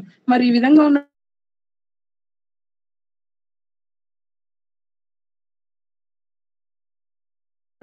ప్రతి ఆశలను మనము తీర్చుకోవడం కానీ వీటిని అన్నిటి చేస్తూ ఉంటే మరి నీవు నేను పరలోకం పోతాం అని అంటే అసలు పోయే గ్యారెంటీ కూడా లేదు. కాబట్టి ఈ కామ వికారం కానీ మరొకటి గమనిస్తే మత్సరం అంటే ఏంటి? క్షేమాన్ని కోరుకోకపోవడం అనేది కూడా మనం గ్రహిస్తాం. ఇంకోటి ఏంటి? ఇతరులను మనం సహించలేకపోవడం అనేది కూడా ఇక మత్సరం కిందకి. మరొకటి ఏంటి? దైవదూషణ. మనం ఇక్కడ లేవికాండం 24:16 గాని మనం గమనిస్తే ఏంటి ఇక్కడ దేవుని కాకుండా దేవుని దూషించేది కూడా, ఆయన నామాన్ని దూషించడం కానీ ఇలా పడితే అలా మాట్లాడడం కానీ ఇవన్నీ దేవుని కిందకే, దేవ దూషణ కిందకే వస్తాయి. మరొకటి మనం గమనిస్తే ఇక్కడ నేను పుస్తకంలో తెలియజేస్తాను కదా, అక్కడ దేవుణ్ణి కాపాడమని చెప్తే కూడా ప్రభు నన్ను కాపాడేయాలంటే యేసుక్రీస్తు ప్రభుల వరకు అక్కడ ఎంత బాధ వేదన ఉన్నప్పటికీ కూడా ఆయన వాక్యానుసారంగానే బ్రతకలేడు కాబట్టి ఆయన ఖచ్చితంగా నరకమే. కాబట్టి ఆయన సమయంలో ఏం చేస్తున్నాడు? దేవ దూషణ చేస్తా ఉన్నాడు, దేవుణ్ణి దూషిస్తా ఉన్నాడు. కాబట్టి ఇంకోటి ఏంటి? అహంభావం, గర్వము. ఇక్కడ మనము ఇది చాలా ప్రాముఖ్యమైనది మన క్రైస్తవునిలో. ఇక్కడ చూడండి, ఏదైనా ఒకటి తెలియజేస్తే నాకే తెలుసు, నువ్వేంది నాకు చెప్పేది అని అంటాం. అంటే గర్వం గాని అహంభావం గాని పొగరు అని అంటారు మన నార్మల్ గా మన భాషలో ఆలోచిస్తే. ఇవికి ఎంత పొగరు ఉంది చూడు అసలు అని ఇలా మాట్లాడుతూ ఉంటారు.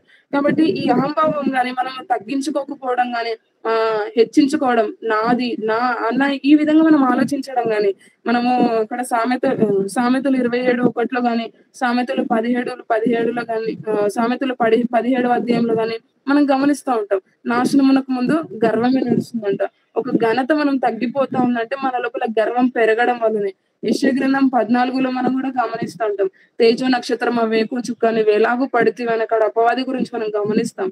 అంటే అపవాదిలో గర్వం ఉండటం వల్లే కదా భూమిపైకి పడిపోవడం అనే విధంగా మనం చూస్తూ ఉంటాం. హేజకేలు 28 గాని, దానియేలు గ్రంథం 4వ అధ్యాయం 30-33 మనం అక్కడ గమనిస్తే నెబుకద్నెజర్ గురించి కూడా గమనిస్తూ ఉంటాం. ఆయన ఏం చేశాడు? గర్వించి పతనం అయిపోయి ఏం చేశాడు? చివరికి గట్టిని మేయాల్సి వచ్చింది. అంటే ఈ గర్వం వలన కూడా మనము నరకానికి వెళ్లే అవకాశం ఉందని కూడా ఇక్కడ దేవుని వాక్యము సెలవిస్తుంది. కాబట్టి మరొకటి ఏంటి? అవివేకం. అనగా ఇవి శ్రేష్టమైనటువంటివి తెలుసుకోవడం కూడా పాపమే అని దేవుని వాక్యము సెలవిస్తుంది. కాబట్టి ఈ విధంగా మన జీవితంలో పుట్టే ప్రతి ఒక్క హృదయంలో పుట్టే ప్రతి పాపం వలన కూడా మనం నరకానికి వెళ్లే అవకాశం ఉందని ఇక్కడ దేవుని వాక్యాలు సెలవిస్తా ఉన్నాయి. కాబట్టి మరొకటి ఏంటంటే చివరిగా సినిమాలు చూడడం కూడా పాపమా కాదా అని మనం ఆలోచిస్తే, ఈ నరకం నుండి నేను తప్పించబడాలి అని అంటే ఇది వరకు మన పరిశుద్ధతను మనం కాపాడుకున్నా కూడా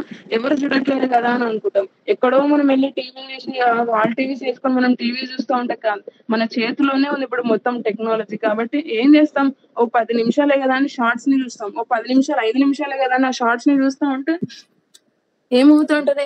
చూస్తూనే ఉంటాం, అందులోనే సమయం అంతా వ్యర్థం అయిపోతా ఉంటది. కాబట్టి ఏం చేస్తాం? షార్ట్స్ లలో కూడా చూస్తుంటాము, ఒక 5 మినిట్స్ చూద్దాంలే అని అనుకుంటాం. 5 మినిట్స్ కాదు, అసలు అక్కడ నుండే 5 hours అయినా అవ్వచ్చు ఖచ్చితంగా. అంతగా మనం అడిక్ట్ అయిపోతా ఉంటాం. అయితే చూడండి, ఇప్పుడు సినిమాలు చూడడం కూడా పాపమా కాదా, అసలు చూడడం ఎంతవరకు వాస్తవం అని మనం ఆలోచిస్తే అక్కడ మత్తయి సువార్త 6వ అధ్యాయం 22-23 మనం గమనిస్తే దేహానికి దీపము కన్య అని దేవుని వాక్యము సెలవిస్తా ఉంది. అంటే చెడు విషయాలను మనం చూస్తే కూడా పాపమే అని కూడా దేవుని వాక్యము కారాఖండితంగా మనకు తెలియజేస్తా ఉంది. చూడండి, మనము మన జీవితాలలో ఇప్పుడు మనం ఆ సినిమాని చూస్తూ ఉంటాం. ఆ సినిమాని మనము డైరెక్ట్ సినిమా చూడడం పాపమని బైబిల్లో లేదు. కానీ సినిమాని మనం ఏమంటాం? తెలుగులో నటన అని అంటాం, నటించడం అని అంటాం. వాళ్ళు ఏం చేస్తూ ఉంటారు సినిమాలో? మనం నటించడమే కదా మొత్తం. ఒక డ్రామా, ఒక స్కిట్ లాగా, ఏదో ఒక ప్రోగ్రామ్ లాగా వారు క్రియేట్ చేసి ఏం చేస్తారు, అందులో ఉంది కూడా మరి మొత్తం అబద్ధమే. మళ్ళీ ఇది నిజం జరిగిందా అని అంటే అది నిజం కూడా కాదు, అది మొత్తం అబద్ధమే. మరి దేవుని వాక్యం ఏమని సెలవిస్తా ఉంది నిర్గమకాండం 22వ అధ్యాయంలో, అబద్ధం ఆడకూడదు అని ఉంది. మరి ఇప్పుడు వారు అబద్ధం ఆడుతా ఉన్నారు, మరి అబద్ధం ఆడింది మనం చూస్తా ఉన్నాం. అది చూసేది నువ్వు ఏదైనా మంచిగుందా, మరి అది ఏదన్నా మరి వాక్యానుసారంగా మరి ఇది కరెక్టేనా అని అంటే అది కూడా సరి అయింది కానే కాదు. మరి ఏం చేస్తా ఉన్నాం, మరి మనం చెడుని స్వీకరిస్తున్నట్టే కదా. మరి ఇక్కడ వాక్యం ఏమని సెలవిస్తుంది, నీ దేహానికి దీపము కన్నే అని చెప్తుంది. కాబట్టి ఈ కన్నుతో నువ్వు ఏం చేస్తా ఉన్నావు, మరి నీ కన్నును అటు ఇటు చూడక ముందరగాను సూటిగాను నడవాలని దేవుని వాక్యం సెలవిస్తా ఉంది. కాబట్టి ఈ సినిమాలు చూడడం ఎంతవరకు కరెక్ట్ అని అంటే దేవుని వాక్యం తెలియజేస్తా ఉంది, సినిమా చూడడం అన్నది కూడా తప్పే అని మనం గమనిస్తాం. చూడండి 83% వరకు కూడా మనం చూసిందంతా కూడా మనకు గుర్తుంటది ఖచ్చితంగా. ఇంకా చాలా మంది ఏమంటారంటే ఆ సినిమాలు చూస్తున్నప్పుడు నేను మంచినే తీసుకుంటాను, నేను చెడుని తీసుకోను, ఆ చెడుని తీసుకోకుండా మంచిగా ఒక్కటి నేను స్వీకరించి నేను మంచిగా బ్రతకగలుగుతానంటే అది అస్సలు వాస్తవం. ఎందుకనంటే మనం ఏమి హంసలం కాదు, జస్ట్ అది ఒకటి పాలు తాగి నీళ్ళని ఒకటి వదిలేయడానికి. మనము జస్ట్ ఒక 83% వరకు మనం చూసిందంతా కూడా గుర్తుంటది. కాబట్టి మనం దేవుని వాక్యం ఏమని సెలవిస్తా ఉంది అక్కడ, ఇర్మియా గ్రంథంలో ఉంటది, నీ హృదయం అన్నిటికంటే మోసకరమైందని చెప్పి. కాబట్టి ఈ 83% వరకు కూడా మనం చూసినప్పుడు నీ హృదయంలో నా హృదయంలో ఉండదా ఆ పాపం? గాని వాళ్ళు ఎట్లా డాన్స్ చేస్తారు, వాళ్ళు ఎట్లా చూస్తున్నారు, ఏ హీరో ఎట్లా చూస్తున్నాడు, ఎంత మందిని చూస్తున్నాడు, ఎట్లా మెయింటైన్ చేస్తున్నాడు, ఎట్లా గొడవలైనా ఎట్లా జరుగుతుంది, ఎట్లా సీరియల్ జరుగుతున్నాయి, తర్వాత ఏమవుతుంది అని ఇది ఒక టెన్షన్, ఇది ఒక వేదన తప్ప నీ ధ్యాస ఎక్కడ ఉంటది? మన బ్రెయిన్ లో చూసేంత వరకు కూడా 83% అని అంటే కంప్లీట్ గా మన బ్రెయిన్ అంతా కూడా ఆ చెడు దానికి అడిక్ట్ అయిపోయి ఉంటది. కాబట్టి మనం ఏమవుతున్నాం, ఇండైరెక్ట్ గా మనము పాపము చేసిన వారిగానే మనం అవుతున్నాం. కాబట్టి అంటే దేవుని యొక్క మార్గంలో కానీ మనం నడవాలి, మన కన్ను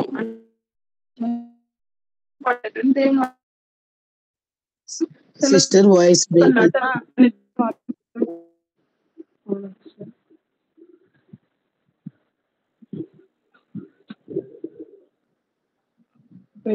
ఇప్పుడు వినబడుతుందా సిస్టర్? ఓకే, పర్లేదు. ఓకే.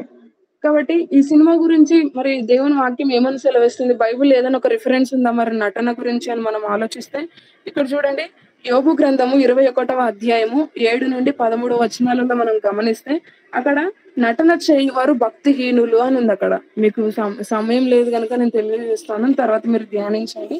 యోబు గ్రంథము 21వ అధ్యాయము 7 నుండి 13 వచనాలు మనం అక్కడ గమనిస్తే నటన గురించి మనము ఆలోచిస్తూ ఉంటాం. చూడండి అక్కడ వారు ఎలాంటి వారంటే భక్తిహీనులని అక్కడ దేవుని వాక్యము సెలవిస్తా ఉంది. ఇందులో సినిమాలలో అబ్బాయిలు అమ్మాయిలతో డాన్సెస్ చేయడం గానీ, ఈ విధంగా అలానే మోహపు చూపులు స్టార్ట్ అవ్వడం గానీ, ఇవన్నీ మనం గమనిస్తూ ఉంటాం. చూడండి అక్కడ దేవుని వాక్యం ఏమని సెలవిస్తుంది, ఏ స్త్రీనైనా ఏ పురుషునైనా నువ్వు మోహపు చూపుతో చూస్తే అది వ్యభిచారం చేసినట్టే అని దేవుని వాక్యం సెలవిస్తా ఉంది.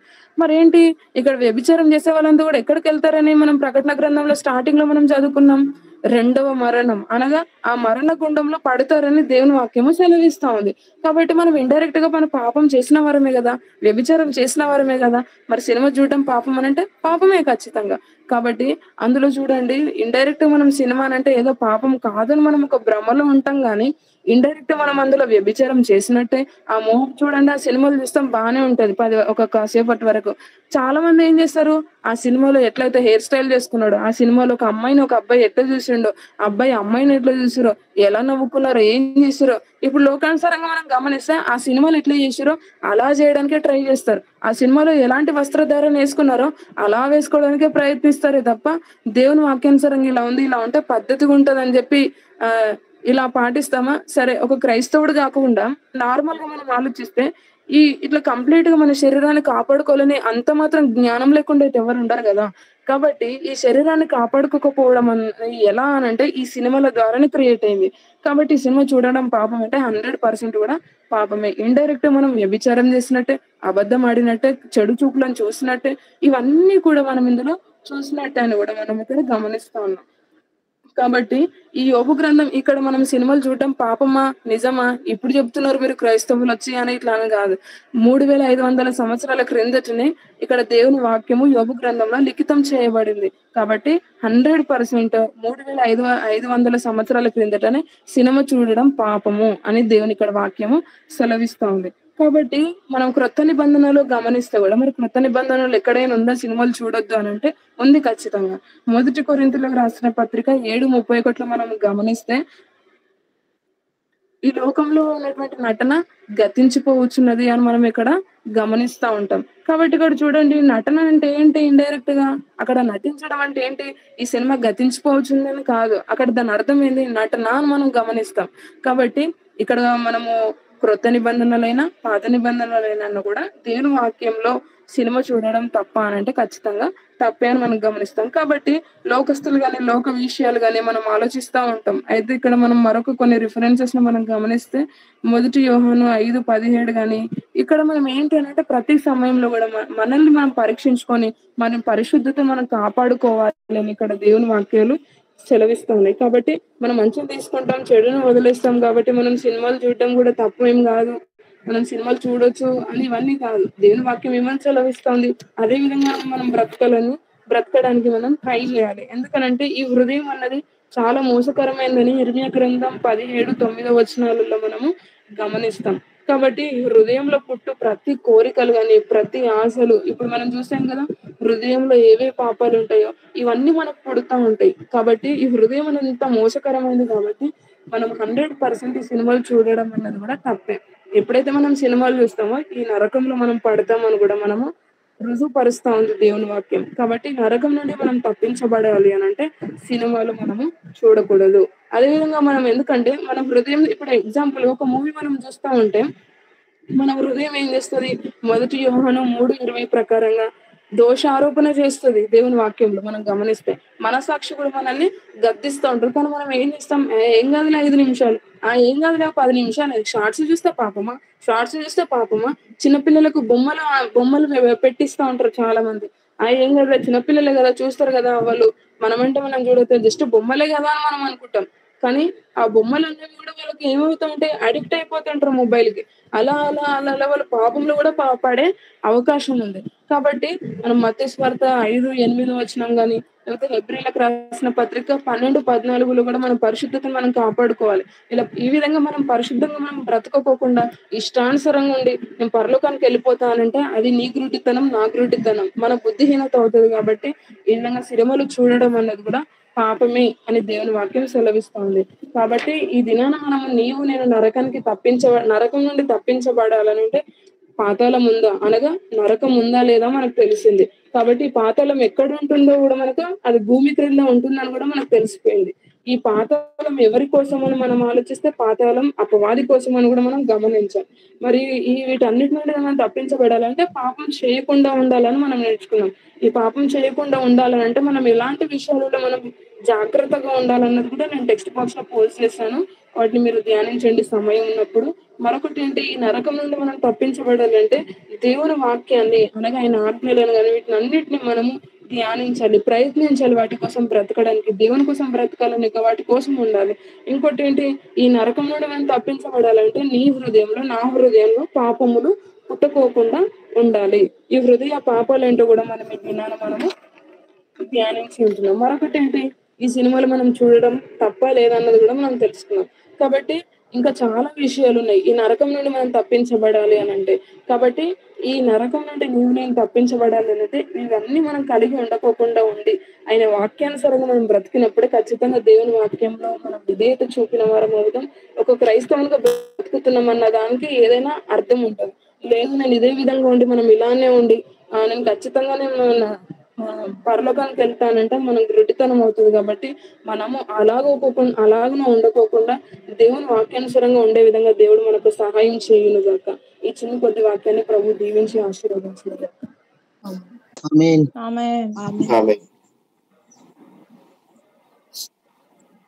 ఉదయకాల సమయంలో దేవుడు తన సన్నిధిని మనతో ఉంచి ఆయా రీతిగా దేవుడు అనేక కోణాల్లో ప్రతి ఒక్కరితో మాట్లాడిన విధానం బట్టి ప్రభుకి స్తోత్రాలు చెల్లిద్దాం.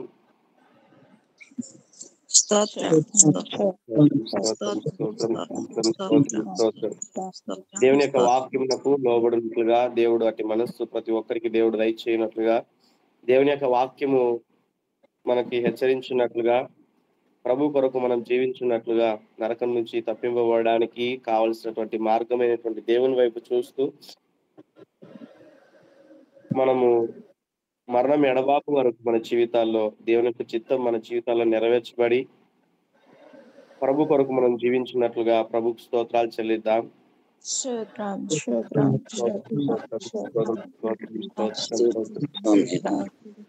ఇప్పటి వరకు దేవుడు తన సన్నిధిని మనతో ఉంచి దేవుడు ఆయా రీతిగా మాట్లాడిన విధానం బట్టి మీలో ప్రేరేపింపబడిన వారు దేవుడు మీతో మాట్లాడిన విధానం బట్టి ఎవరైనా ఒకరు ప్రార్థించడానికి సిద్ధపడాలని తెలియజేస్తా ఉన్నాను.